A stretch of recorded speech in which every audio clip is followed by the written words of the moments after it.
Olá, olá, olá. Muito boa tarde. Graça e paz da parte de Deus aos amigos. Desde já agradeço a sua audiência, a sua atenção, de estar conectado conosco. Aqui é o missionário Nebras. E hoje é domingo, dia ensolarado, bonito aqui em Porto Alegre, Rio Grande do Sul, Alvorada. Domingo 15 de outubro de 2023. Estamos felizes, estamos alegres, porque sempre Deus está trabalhando, independentemente da nossa vontade, né? Nossa vontade nunca vai impedir, nunca impediu o agir do Espírito de Deus na sua criação.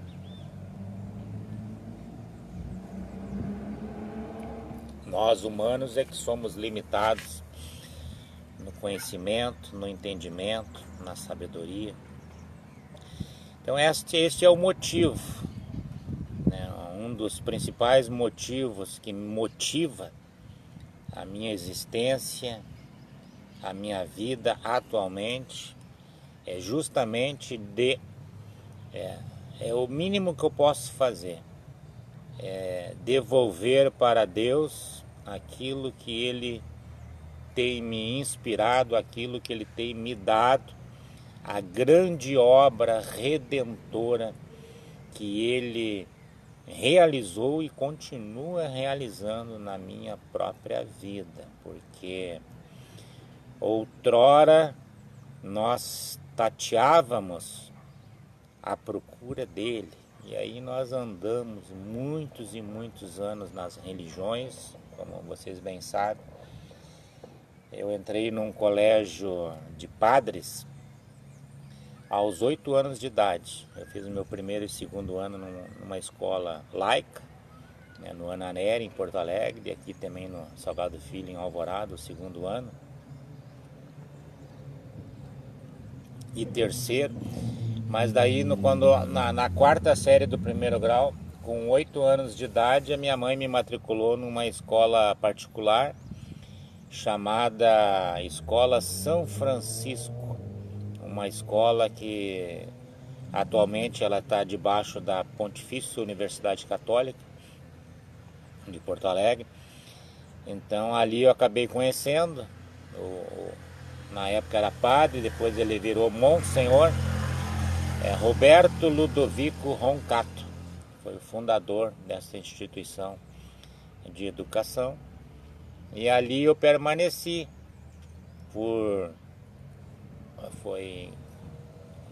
na minha época era até a oitava série, era o primeiro grau, né? Agora mudou, né? Agora é 9 contínuo.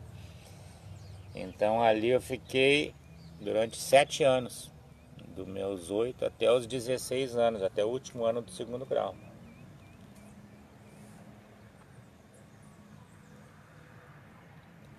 Foi quando eu tinha 17 anos, em 1980,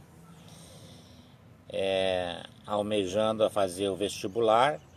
Eu concluí então o último ano do segundo grau em técnico de administração de empresa, na São Francisco, mas ao mesmo tempo, naquele ano, antes de fazer 18, que eu fiz 18 anos em 81, nós estamos com você, olha, já passou muito tempo. Atualmente estou com 60 anos de idade. Mas eu tive o privilégio de conhecer, que ainda é vivo ainda, o professor José Fogaça. Na época ele era um professor de português, né? Mas mesmo sendo professor de português, ele é filósofo, né? Ele é um compositor também, que compôs lindas músicas aqui no Rio Grande do Sul.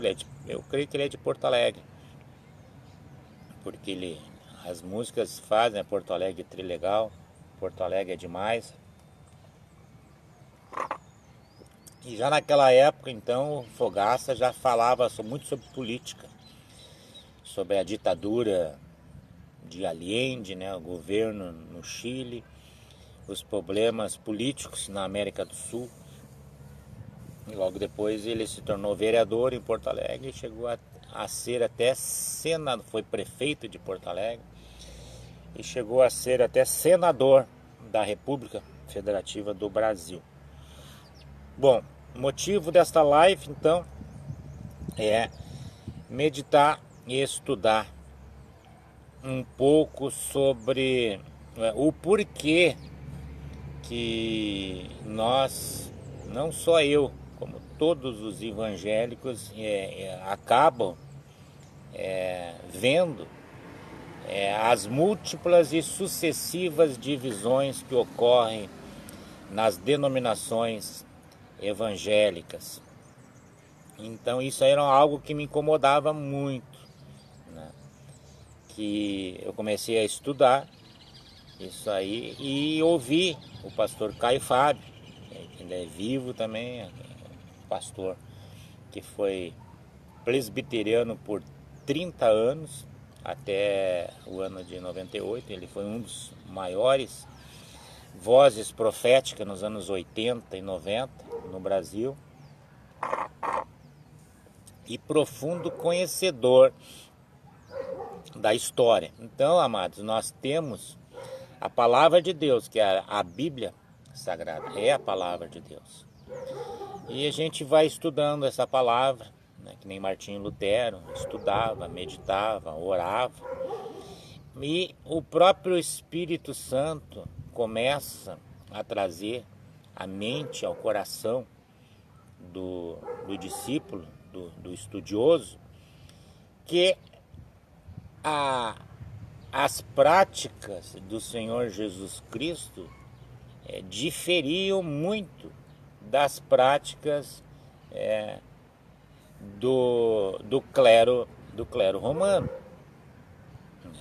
Jesus nunca usou, né, inclusive quando o Pedro puxou da espada e cortou a orelha de Malco, ali o centurião que estava ali a serviço daquela junta militar do Império Romano que efetivou a prisão do Senhor Jesus, puxou a espada e cortou a orelha do soldado romano. E Jesus, né, sabiamente curou a orelha do soldado, do centurião, e disse para Jesus: aquele que vive pela espada morrerá também, né? Então Jesus veio trazer todo esse novo entendimento no Novo Testamento, na nova aliança que ele perpetuou na cruz, que na antiga aliança, não que Deus mudou, Deus nunca mudou. Deus sempre foi um Deus de amor, um Deus de justiça, só que naquela época o povo ficou 400 anos escravizado pelos egípcios, né? Ficou um povo rude, um povo bárbaro, um povo rebelde.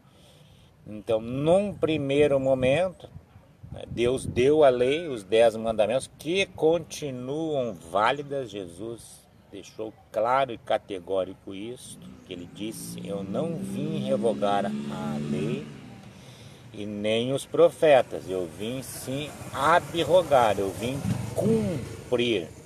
E cumpriu ele completamente os 10 mandamentos. Amou a Deus sobre todas as coisas e amou o seu semelhante como nenhum outro ser humano outrora tinha amado. Só que só com a lei, sem a presença, né, da pessoa do Senhor Jesus, do modus operandi como ele agia, e sem o sacrifício vicário que ele fez na cruz, ali houve um rompimento de paradigma, porque até Jesus havia a prática de sacrifício de animais para remissão dos pecados no tabernáculo, né? A maioria sabe que ocorria no próprio deserto, Era armada as tendas. Então Moisés, Arão, os sacerdotes oficiais, sacrificavam os animais, primeiramente por eles, pelos pecados deles, e também pelos pecados do povo. Então o povo tinha essa prática de trazer os sacrifícios e entregavam a Moisés, e Moisés então imolava aqueles cordeiros, né, o sangue de um cordeiro puro, né, sem defeito, para então haver uma troca, um sacrifício, uma purificação do pecado do povo. Então, mas depois que Jesus se ofereceu como um perfeito sacrifício, a sabedoria de Deus, que diz lá em João 3,16, que Deus amou o mundo de tal maneira que deu o seu Filho. Então era a única maneira de ser reestabelecida a paz de Deus com a humanidade que tinha caído. Caiu junto com Adão. Quando Adão desobedeceu a palavra de Deus, entrou maldição. O Espírito Santo se retirou, a presença de Deus se retirou do homem. E o homem sem Deus torna-se que nem um animal, um índio que está lá na floresta, sem um norte, sem uma palavra, sem a presença do Espírito Santo, ele se torna um bárbaro, um animal que vive tão somente pelos seus instintos naturais, de fome, de sede. Então ele mata, ele é que nem um animal, que nem os meus cães, né? Então, aqueles que não são adestrados. O animal selvagem, ele é desprovido de moralidade, ele é desprovido de um caráter moral. Não, ele age pela impulsividade do momento. Ele mata, destrói, é exatamente selvagem, né, indomável. Mas Deus, na sua sabedoria, não nos criou. A coroa da criação de Deus é o ser humano, que foi criado para ser a manifestação, disse Deus lá em Gênesis, o Pai, Jesus, né, e o Espírito Santo, os três, porque ali está escrito: façamos o homem a nossa imagem conforme a nossa semelhança, disse o Senhor. Eu entendo essa semelhança, a manifestação do caráter de Deus, da justiça de Deus, da moral de Deus, de que quando Deus entrega uma palavra, nós cremos de todo o coração que aquela palavra cumprir-se-á, como sempre se cumpre naqueles que se voltam para Deus. Então há esta relação. Então Deus levantou um povo, né? Levantou um homem chamado Abrão, da terra, né? Ur dos caldeus, e disse a Abrão: Abrão, levanta-te da tua terra, sai da tua parentela e vai para uma terra que eu hei de te mostrar. Levanta-te, sai da tua parentela, sai da tua terra e começa a caminhar, peregrinar. E de ti farei uma grande nação, Abrão. Agora, Abrão tinha uma fé, tinha ouvido espiritual, 100% tudo, ele ouvia a voz de Deus.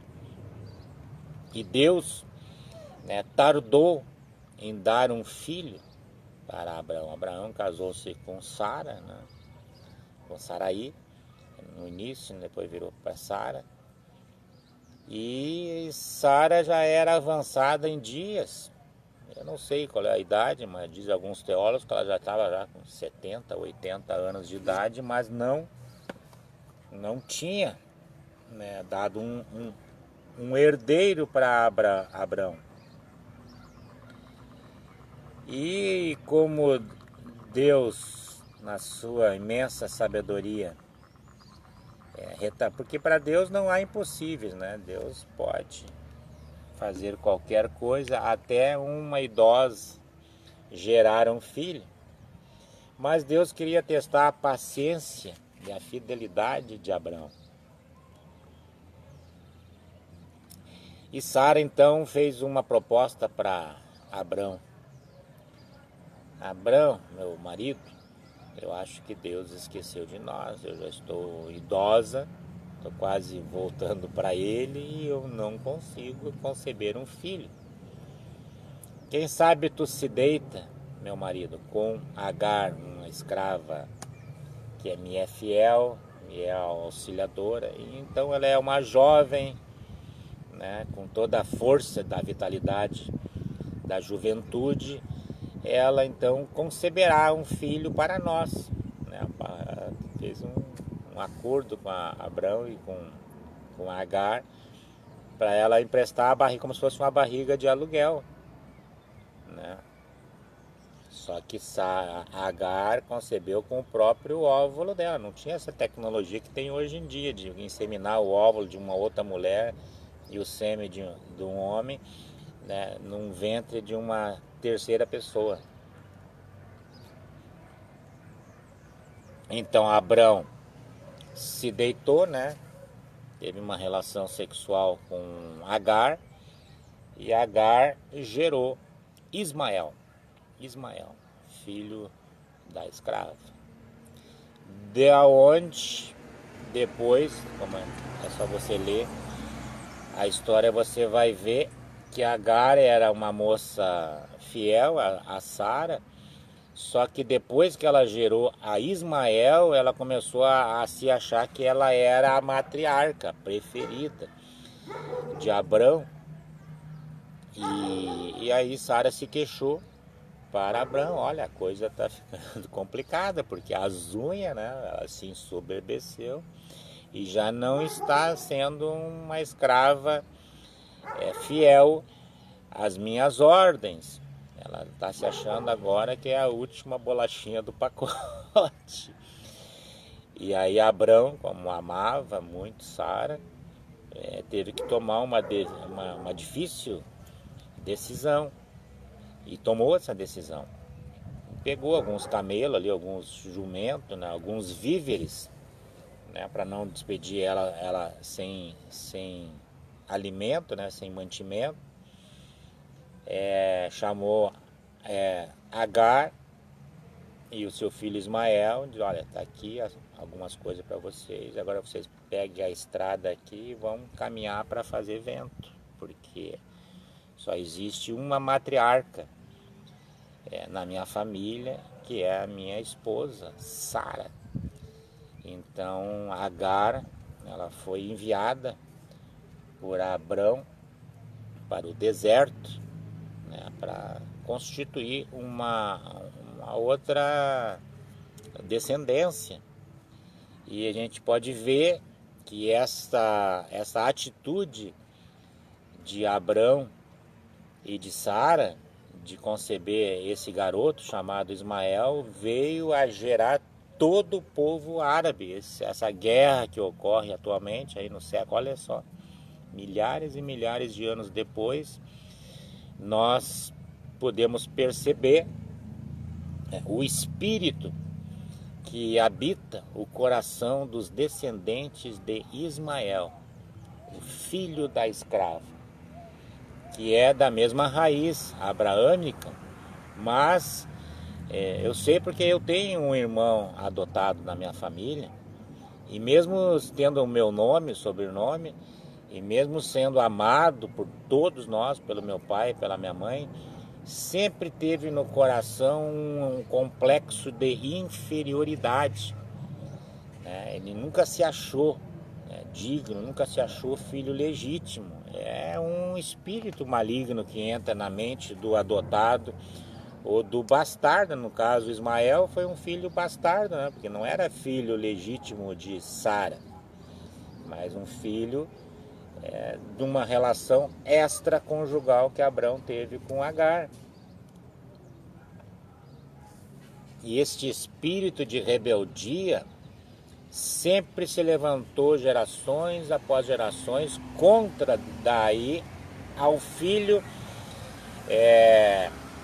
que Sara finalmente depois teve, né, gerou a promessa. Deus nunca falhou, só que ele se tardou, né, para ver a fé de Sara e de Abrão, que, né, pecaram nesse quesito e tiveram, por algum momento, nessa feitura desse acordo, um tipo de incredulidade. Não creram que Deus iria dar um filho aos dois, como deu. Depois Sara gerou Isaque, filho legítimo de Abrão e de Saraí, que depois veio se tornar Sara.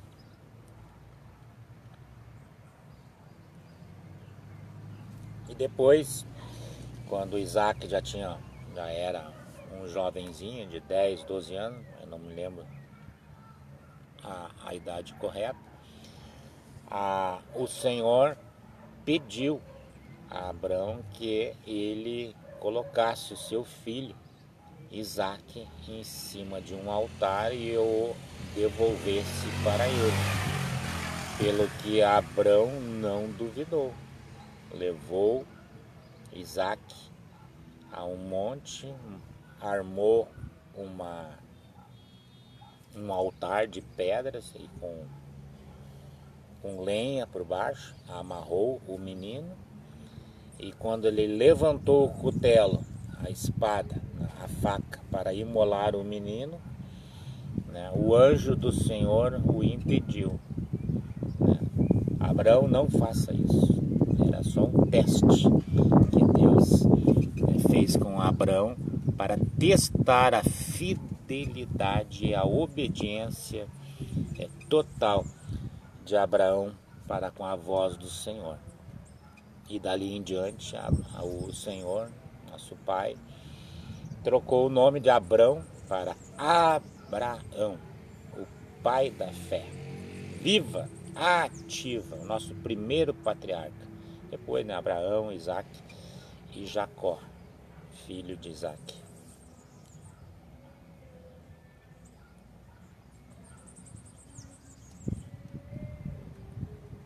Nesta tarde, então, amados, eu quero falar um pouco sobre o pragmatismo de Roma. O pragmatismo, o que é pragmatismo? A gente fala, muitas vezes a gente fala algumas palavras e a maioria do povo não entende o significado, o real significado da palavra. Então fica no ar assim, e é importante, esse estudo se chama etimologia.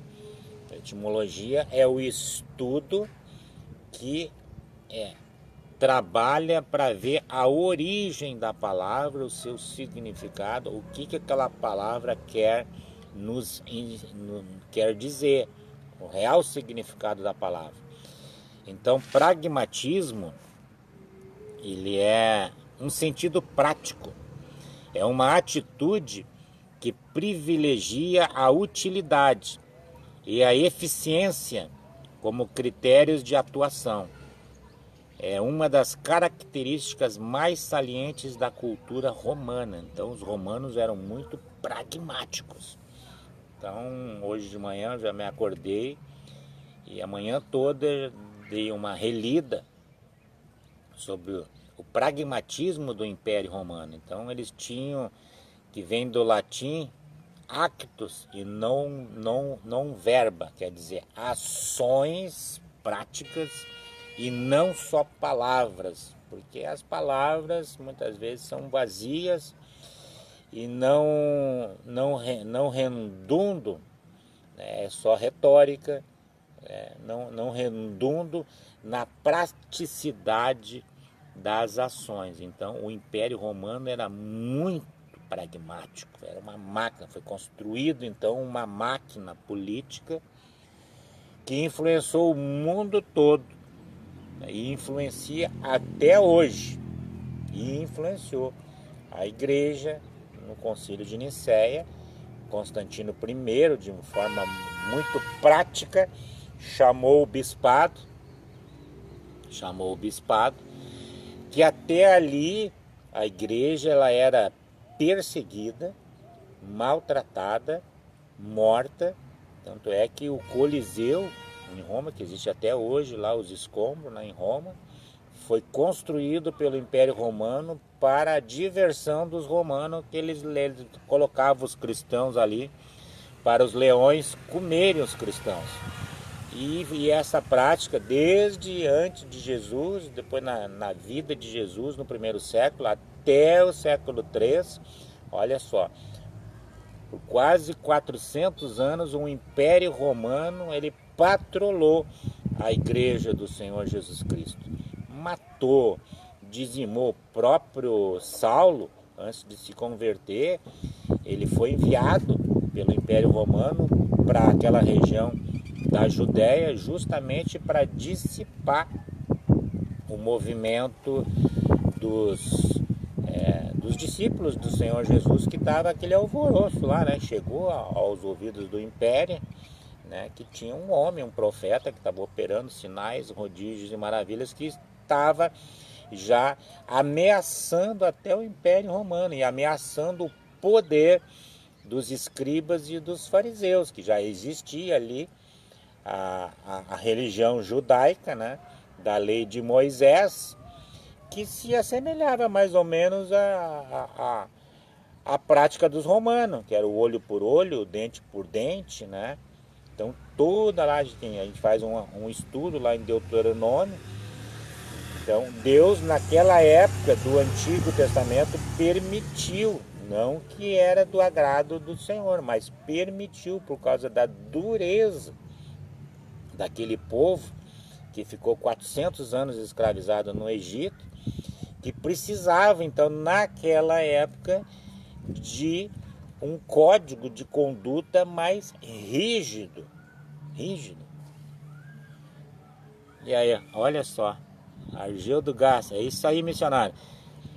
Pode perguntar aí, Argeu, dúvidas, outros que estão assistindo a live, vamos interagir. Agora nós temos tempo, hoje é domingo, aí estamos tomando chimarrão aqui embaixo do pé de boldo. Aqui é um pé de boldo, ó, maravilhosa sombra, que é importante nós termos. Estava falando com o Mateus e também o Argeu, que esteve lá na congregação do Bispo Jesus ontem, é uma benção.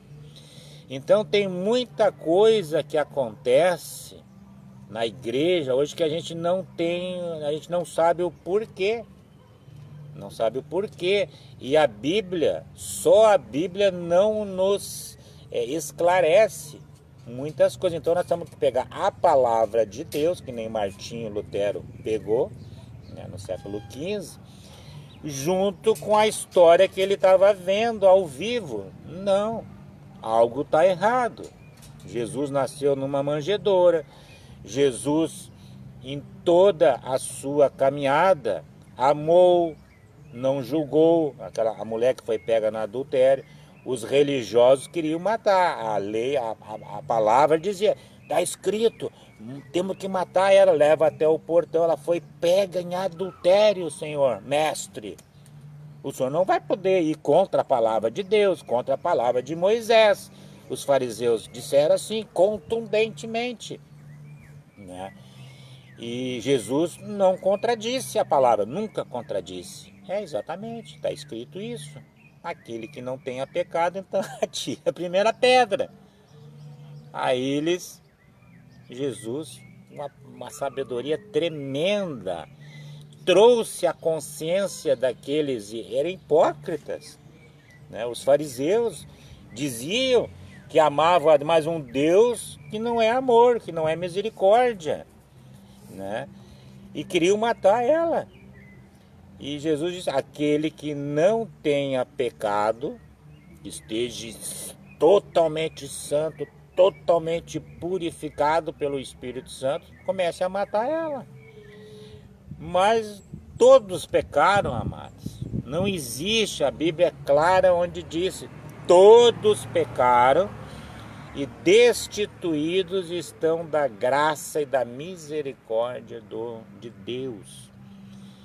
Aí eles baixaram as pedras, largaram, porque A moral deles não tinha toda essa santidade. E mesmo se eles tivessem, que nem Jesus era totalmente separado, cheio do Espírito Santo, não ia matar. Porque Jesus não veio para matar, ele veio para trazer vida. E vida com abundância.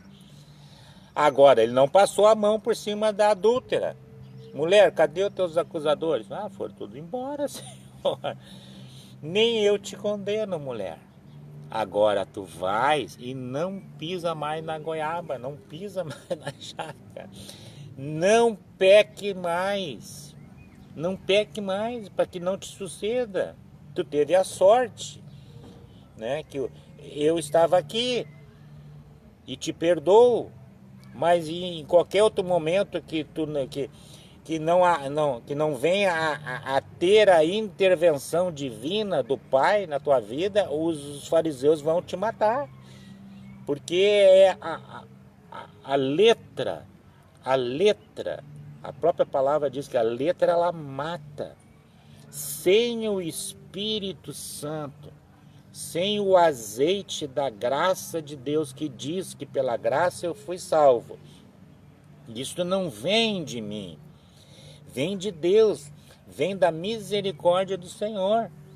Então, se Deus estendeu, é a parábola do credor incompassivo.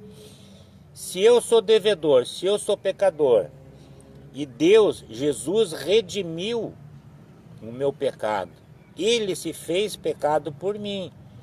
Então, é mister que eu tenho que ter misericórdia também com os pecadores, com o meu próximo.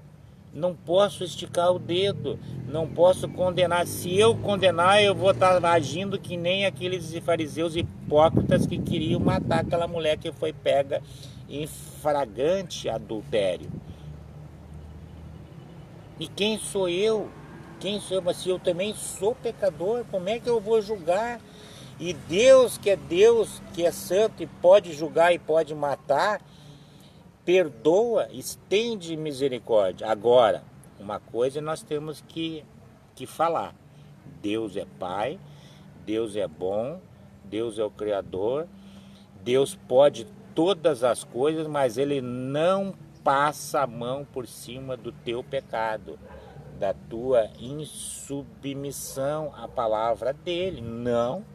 Então existe a graça comum, o amor de Deus que desce a chuva sobre os bons e os maus, sobre todas as criaturas humanas.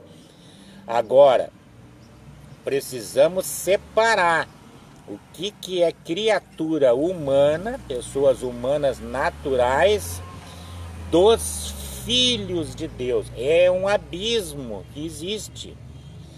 Filho e filha de Deus é tão somente aqueles que publicamente declaram Jesus Cristo como seu Senhor e o seu Salvador.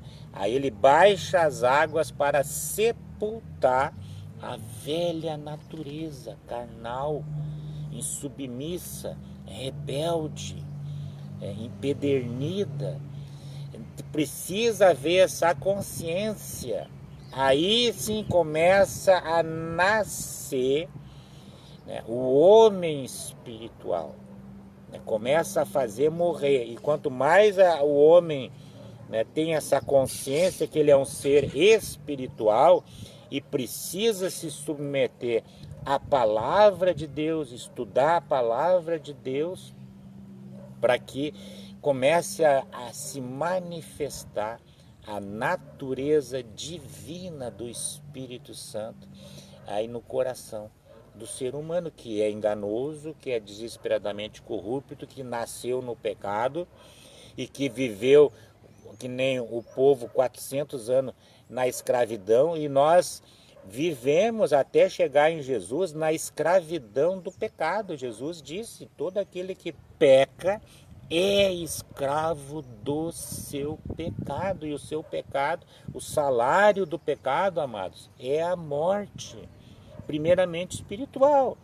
Se eu peco com a minha língua, com o meu pensamento, ou não obedeço a palavra de Deus, ou machuco o meu semelhante, automaticamente o Espírito Santo ele é extinguido do meu coração. Eu perco a comunhão com o Espírito Santo. Eu entristeço o Espírito Santo, que é sensível. Deus é todo-poderoso, pode todas as coisas, mas ele não habita dentro de um coração impuro, rebelde. Então, amados, a chamada do Espírito Santo é Ezequiel 34. Então, nosso ministério, ele é baseado nesta chamada que Deus tem nos levantado para que nós venhamos a proclamar o reino, o verdadeiro reino de Deus, a verdadeira igreja do Senhor Jesus Cristo, que é uma só, amado. Não existe duas igrejas. Então, houve uma proliferação de denominações a partir de Martinho Lutero. Glória a Deus, Deus levantou ele para trazer uma luz na escuridão. Todo mundo, os teólogos e os arqueólogos, todos convergem, admite que a Idade Média foi uma idade das trevas, onde Deus se calou frente à barbaridade e as atrocidades que a Igreja Católica Apostólica Romana fez. É história, não fui eu que inventei, é história que aconteceu. Durante centenas de anos, este império, que começou lá no Concílio de Nicéia, construiu reinados. A Inglaterra, né, foi construída em cima desta religião, até que na mesma época de Lutero havia um rei, Henrique VIII, na Inglaterra, que era casada com, vamos rebobinar a fita agora aqui, ela se apaixonou por Ana Bolena, mas era casada com Catarina, e o rei não queria mais ficar casado com Catarina, né? Ele era meio mulherengo, Henrique VIII, né?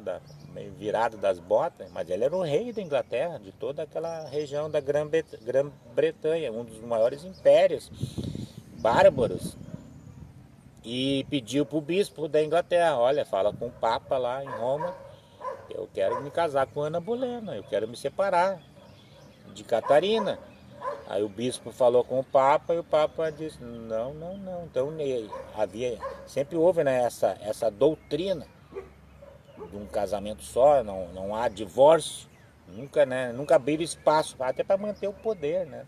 Os padres não podem casar, mas por outras questões, né? Não permite o casamento dos padres para eles ficarem fiéis só para alavancar o patrimônio da instituição, como se constituiu aí a maior instituição, ainda é uma das mais poderosas do mundo, a maior religião do mundo ainda é o catolicismo, embora a religião evangélica avançou, né, no Brasil, era 90%.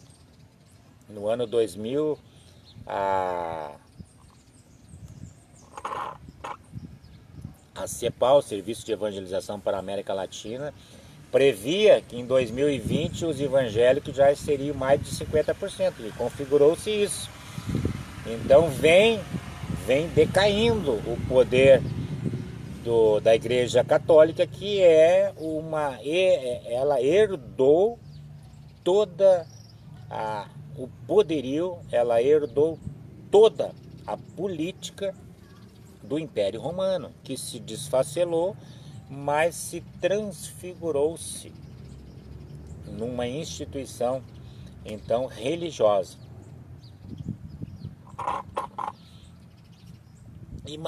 E Martinho Lutero, olhando a palavra de Deus e olhando o papado e Roma, né, não, tem coisa errada aqui. Foi onde começou a vir essa luz. Henrique VIII também não aceitou a negativa do Papa, não me lembro qual era o Papa na época, mas e aí começou a matar os sacerdotes católicos em Londres. e constituiu a sua própria igreja, onde nasceu a Igreja Anglicana na Inglaterra, que copiou muitas coisas da igreja mãe, mas virou uma outra instituição, mas junto também com a influência que não tem como tirar, porque está impregnada na alma da cultura do povo, como estava e como sempre teve.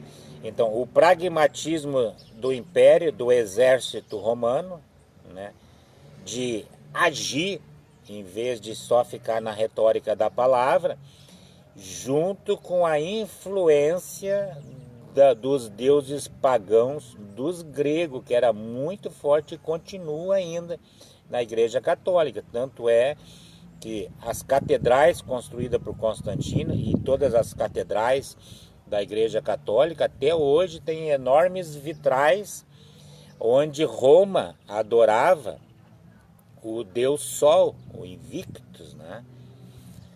Então, foi colocada a cruz nos escudos dos soldados romanos e começaram a patrolar todas as civilizações, e aonde eles chegavam, a máquina de guerra do Império Romano, como chegou no Brasil também, a esquadra, né, de Pedro Álvares Cabral, mas logo em seguida tinha a comitiva dos jesuítas, dos padres de uma ordem, né, dos jesuítas, submissa ao papado, que o exército arrefecia os índios ou qualquer povo. A mesma coisa foi na América do Norte, chegou os ingleses com o exército do rei da Inglaterra, que permanece essa monarquia até hoje, né? Esse sistema de governo monárquico parlamentarista. Mas logo em seguida as igrejas são construídas, as igrejas da religião católica, e começa o catolicismo, né?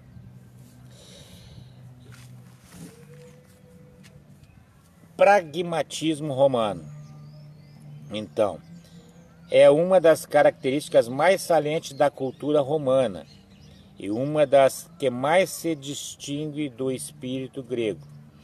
Foi o sentido prático dos romanos que viabilizou o seu êxito militar e a manutenção do seu imenso império. Então, até ali, o Concílio de Nicéia, a igreja, ela era perseguida, mas ela era viva, ela é poderosa. Os cristãos, né, eram verdadeiros, amados. Então eles se reuniam, é que nem, acho que é Nova York, que tem uns túneis subterrâneos onde passa ali o esgoto, a água. E em Roma tem esses labirintos subterrâneos, onde eles enterravam os mortos de forma subterrânea, nessas galerias, as catatumbas subterrâneas. Até porque tinha aquelas pestes, né, bubônicas, eles tinham que botar em vales ou lugares profundos os corpos dos mortos para que não houvesse a proliferação da peste. A igreja cristã em Roma se reunia nessas catatumbas escondidas para que eles não fossem pegos, porque se eles fossem pegos, eles eram mortos, né? Porque o império trabalhava forte para dizimar. Só o Saulo matou mais de 5.000, segundo alguns teólogos, de cristãos. Ele assolou, né, a igreja ali em Israel, na Judéia, até que o próprio Senhor Jesus teve um tete a tete com ele, né?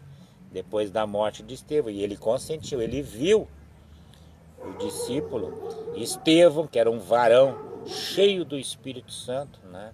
Nascido de Deus, aquele que é nascido de Deus, ele não teme a morte, muito antes, pelo contrário, Nós, nascidos de Deus, somos que nem, né, os muçulmanos que têm prazer em ir para o Calvário e em ir para a morte por causa do Evangelho, porque nós cremos de todo o coração da existência de Deus, da manifestação do Espírito Santo, e que sem essa manifestação do Espírito Santo o ser humano sempre vai estar vazio.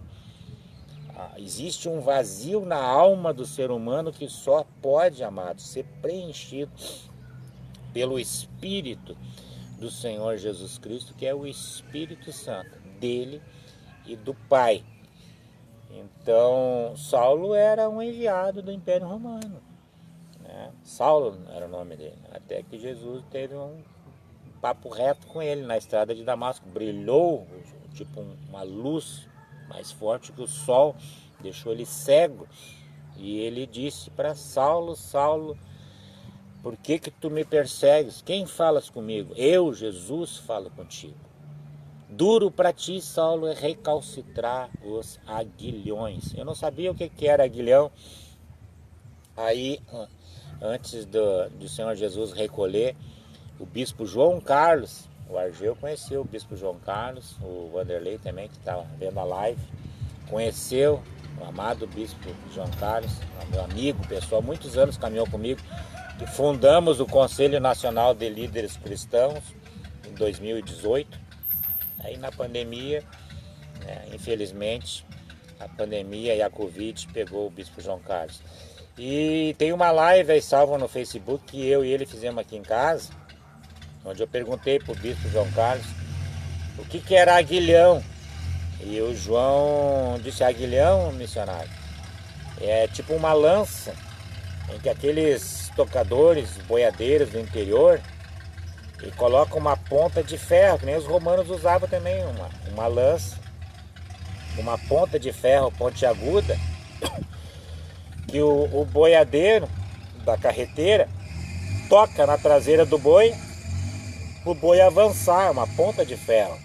E Jesus usou, era uma prática, então o pessoal usava muito esse aguilhão na época de Jesus.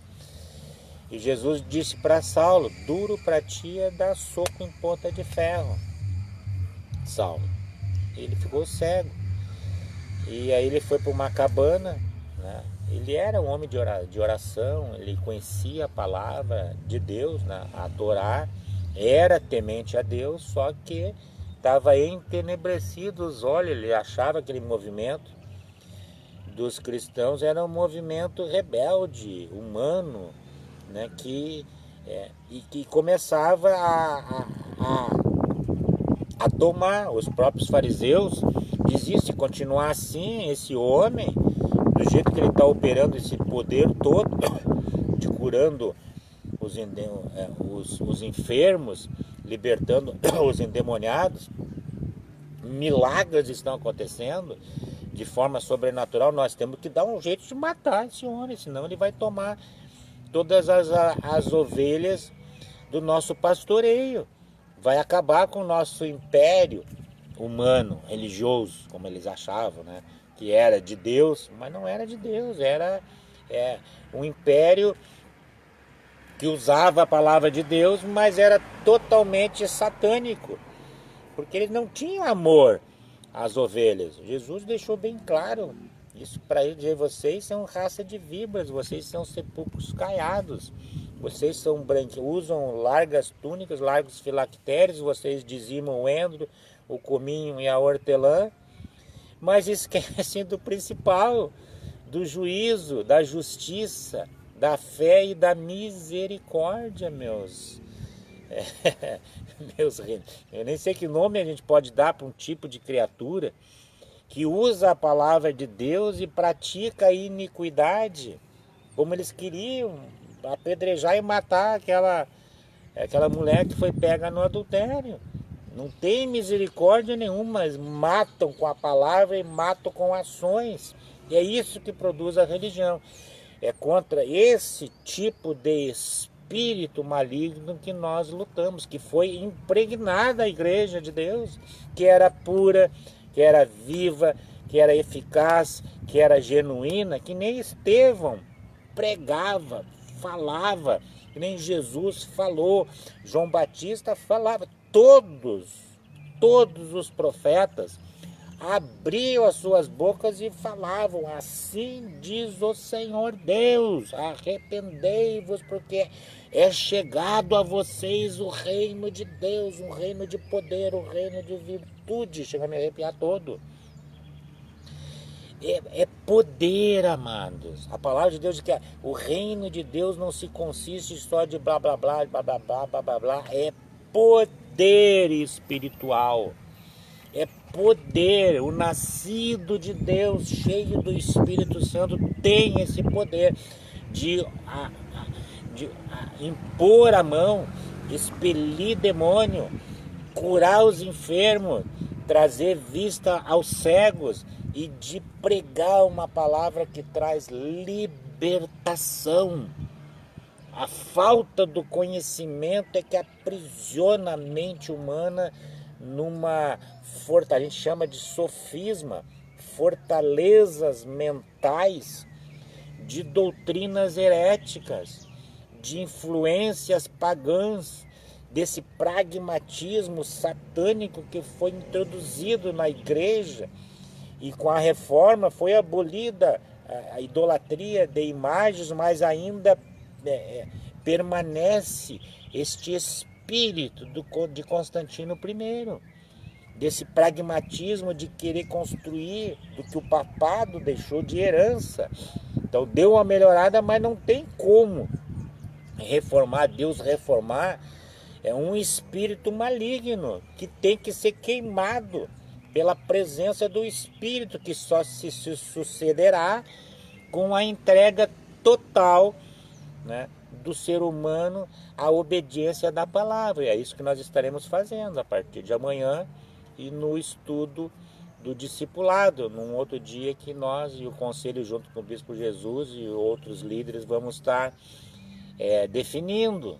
Se o Argel quiser também, voltaremos ali na casa dele para nós então começarmos esse discipulado, né? Então na segunda-feira, amanhã, né, nós estaremos orando, jejuando e nos consagrando para eleger este dia então para nós mergulharmos nas Escrituras, na palavra de Deus, para que nós venhamos a prosperar segundo a graça e o poder de Deus que Deus quer. Ele é o dono de todo ouro, de toda prata.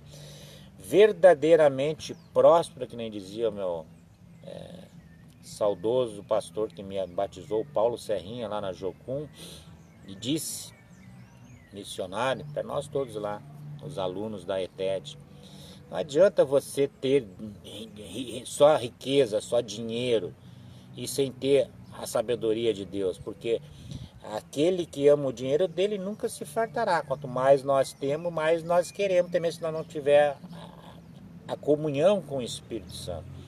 Só o Espírito Santo pode, então através do dízimo, da nossa consagração, das primícias que Deus nos abençoa, que nós então, o Espírito Santo nos vacinará contra o espírito de avareza, ou de achar que nós estamos enriquecendo pelos nossos próprios méritos. Se a gente fizer assim, nós estaremos totalmente separados do Espírito Santo, querendo construir no nosso próprio império, segundo o nosso entendimento. Mas a gente já tem aprendido que se o Senhor não edificar a casa, em vão trabalham os que a edificam. Se Deus não guardar a cidade de Alvorada ou qualquer outra cidade, em vão vigia a sentinela.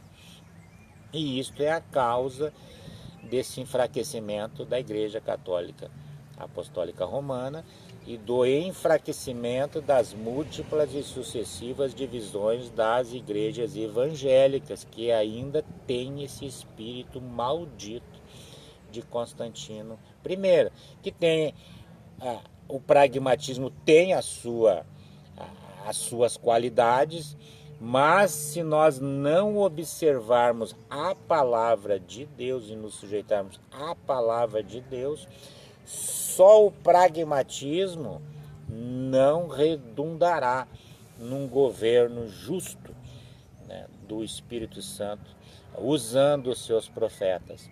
E é isso que o anticristo promove. E é isso que Deus não quer. Deus não quer exercer um governo ditatorial que nem os comunistas exercem sobre o ser humano.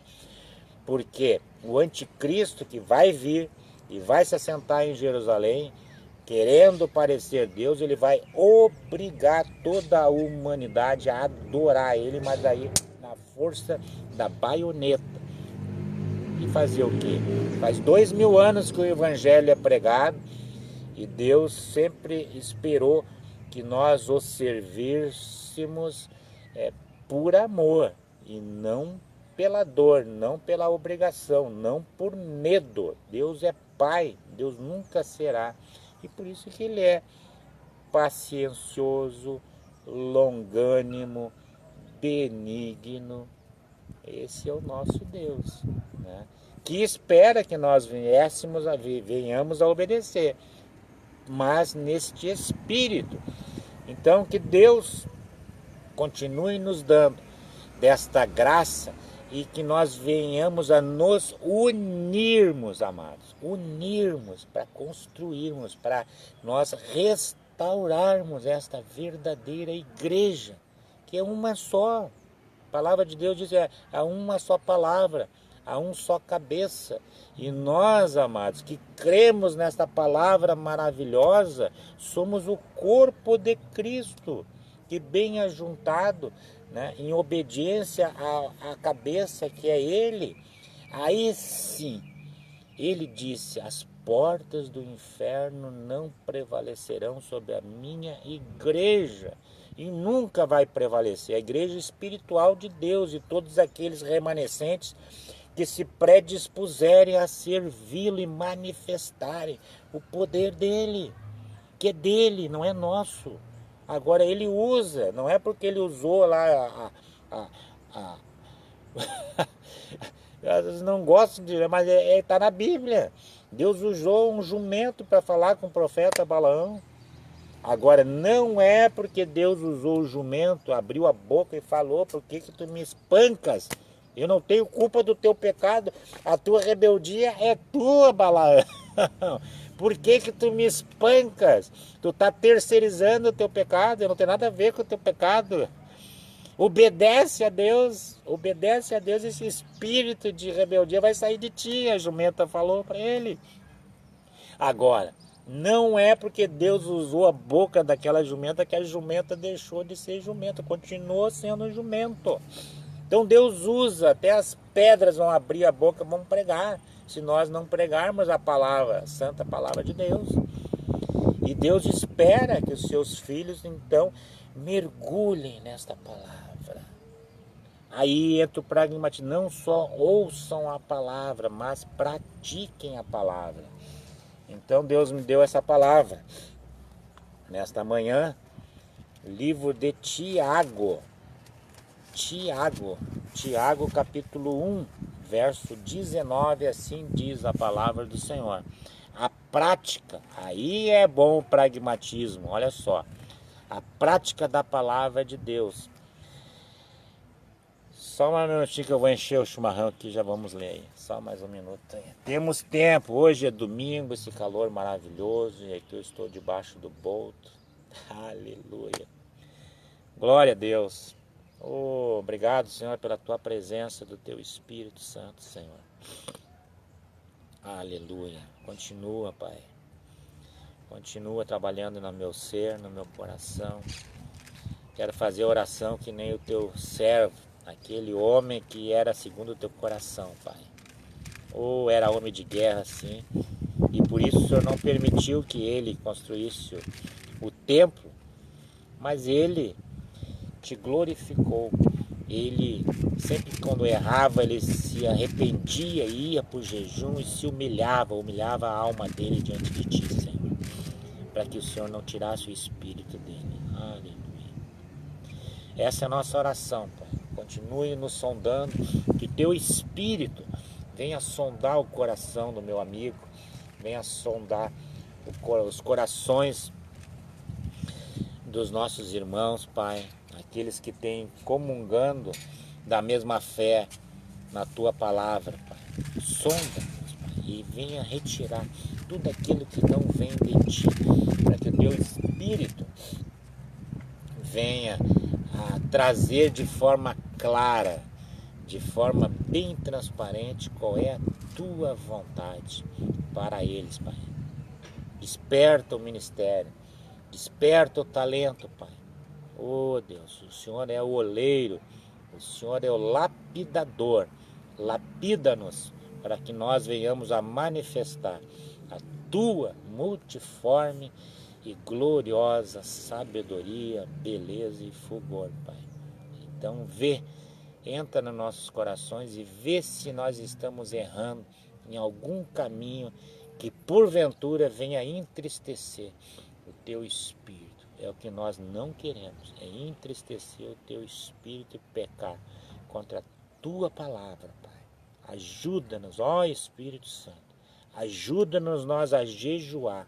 Até para isso nós precisamos do teu poder, para nós se aproximarmos, porque não é nós que se aproximamos, é o Senhor que nos escolhe, é o Senhor que nos dá o poder para nós nos achegarmos a ti, Senhor. É isso que eu quero, é isso que eu quero para a tua igreja, Pai. Em nome do Pai, do Filho e do Espírito Santo, eu oro. E todo aquele que crê, diga no seu coração: amém, assim seja. Aleluia.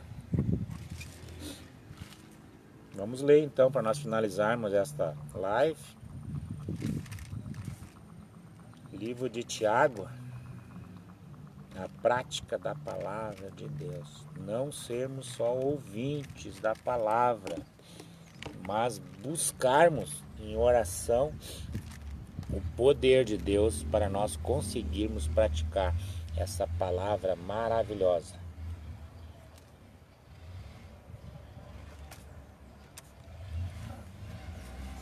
Livro de Tiago, capítulo 1, no Novo Testamento, verso 19. A prática da palavra de Deus. Sabei estas coisas, meus amados irmãos. Todo homem, pois, seja pronto para ouvir, tardio para falar, tardio para se irar, porque a ira do homem não produz a justiça de Deus.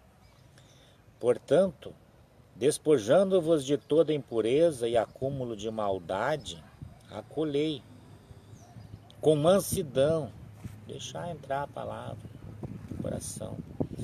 A palavra em vós implantada, a qual ela é poderosa para salvar a vossa alma. Tornai-vos, pois, praticantes da palavra, e não somente ouvintes, enganando-vos a vós mesmos. Porque se alguém é ouvinte da palavra e não pratica, assemelha-se ao homem que contempla no espelho o seu rosto natural. Nós fomos feitos para sermos a imagem e a semelhança de Deus. E Deus quer imprimir essa imagem de caráter, de poder, de manifestação, como Ele imprimiu em Jesus, em Paulo, em Pedro, Estevão, em todos os seus profetas, os seus atalaias. Essa impressão da virtude do Espírito, não só de falar, mas também ações do Espírito Santo através dos seus profetas. Pois a si mesmo se contempla no espelho e se retira, e para logo então ele se esquece de como era a sua aparência, né? Mas aquele que considera atentamente na lei perfeita, lei da liberdade, e nela persevera, não sendo ouvinte negligente, mas operoso praticante, esse será bem-aventurado no que realizar. Se alguém supõe ser religioso deixando de refrear a língua, antes enganando o próprio coração, a sua religião é vã. Não tem como nós agradarmos a Deus através de uma religião. Não tem como. Por quê?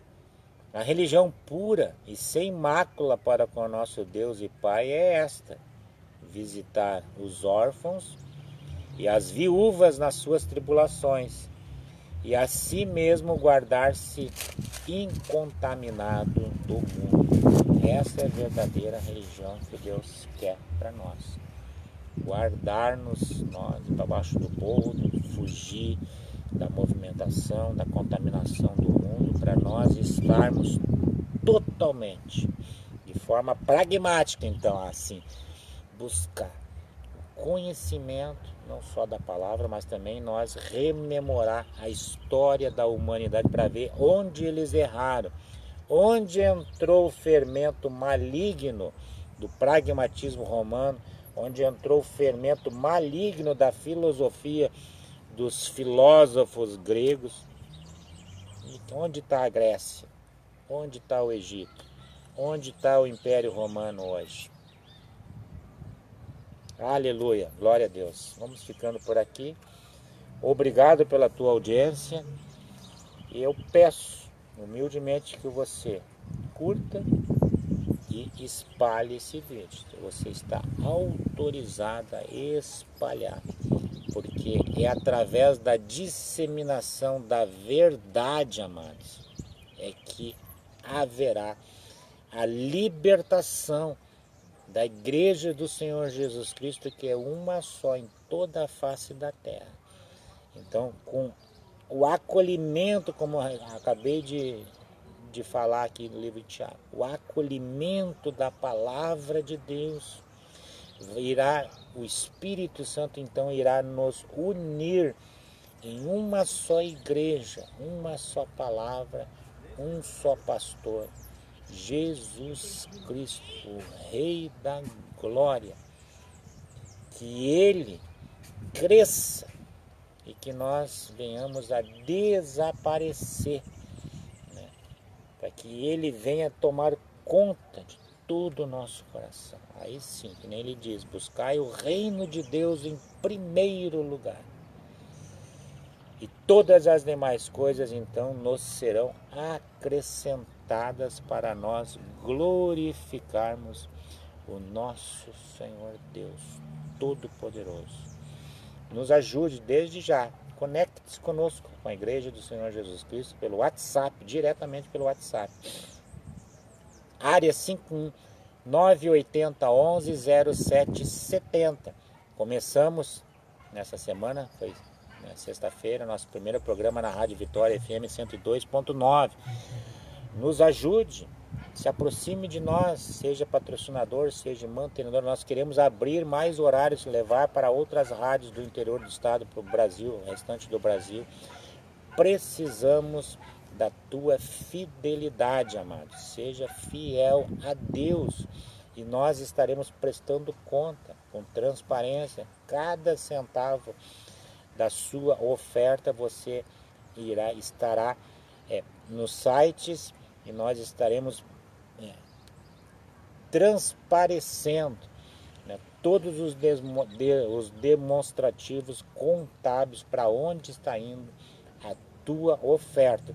Todas as ofertas serão canalizadas única e somente para a expansão da palavra de Deus, para alcançar almas e unificar a Igreja do Senhor, unificar os ministérios em todos os lugares que nós pudermos alcançar, ok?